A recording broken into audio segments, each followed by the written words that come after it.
The gentleman from North Carolina, Mr. Pittenger. Thank you, Mr. Chairman. Mr. Stumpf? Hi. Afternoon. Good afternoon. Mr. Stumpf, I'm from Charlotte. Okay, great. We love Charlotte. Well, you have a very major presence in our community. I think there's some 23,600 employees that work there. They are my constituents.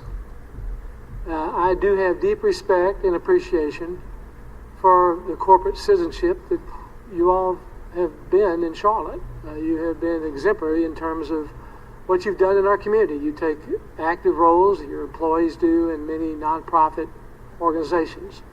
And that leadership is commended. And of course, we cherish the Wells Fargo golf tournament. And so you have a major presence in our community. And that's why today is such a sad day.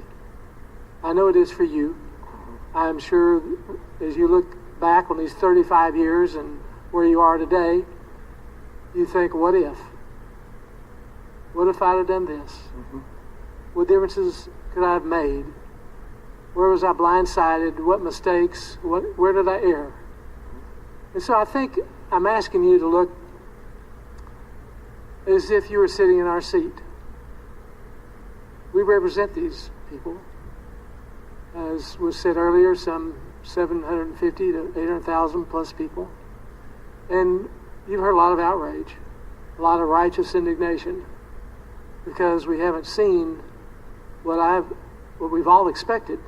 You know, in the South Park Wells Fargo facility that you have, there's written behind the tiller station, the counter, a statement by Mr. Wells.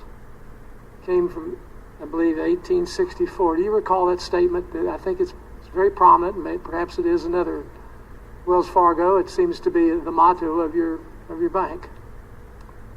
Are you asking me a question? Yes, sir. Yeah, I don't. He's made a lot of statements, but treat every customer with respect, and I can't recall. What we have there at the South Park? It says we have one very powerful business rule.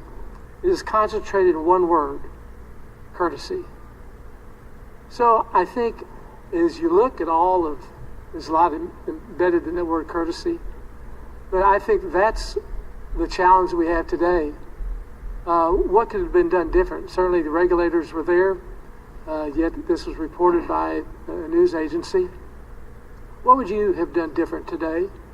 As you look back at the changes and the mistakes that were made as the CEO, what happened in that corporate culture that did not allow that information to come to you in a more timely fashion that would have caused you to take even greater direction in leadership? I think it's a good question. I've probably asked myself that 1,000 times, 1,000,000 times. And while, I want to defend our culture and our people, I recognize that we could have done more earlier. And I don't know there's any one point, but surely we should have realized earlier that product sales goals could elicit behavior that's inconsistent with our culture. Even if it happened, like this case, with 1% of our team, it's way too much. It's simply not worth it. And frankly, it's not even consistent with where we're going, given the business today. So, I don't know if I can be clearer than that. And there's a lot of people doing a lot of introspection within the company today to make sure that we never, ever put a customer or a team member we want always customers to be the foremost of what we do. And if courtesy is the right word, we think of relationship. We love long-term, mutually beneficial relationships with our owners, our team members, and most importantly, our customers. Yes, sir. I think those of us who understand free markets, I was on a bank board, small bank, but we understood the customer. We understood the importance of the financial industry and what it does to facilitate economic growth.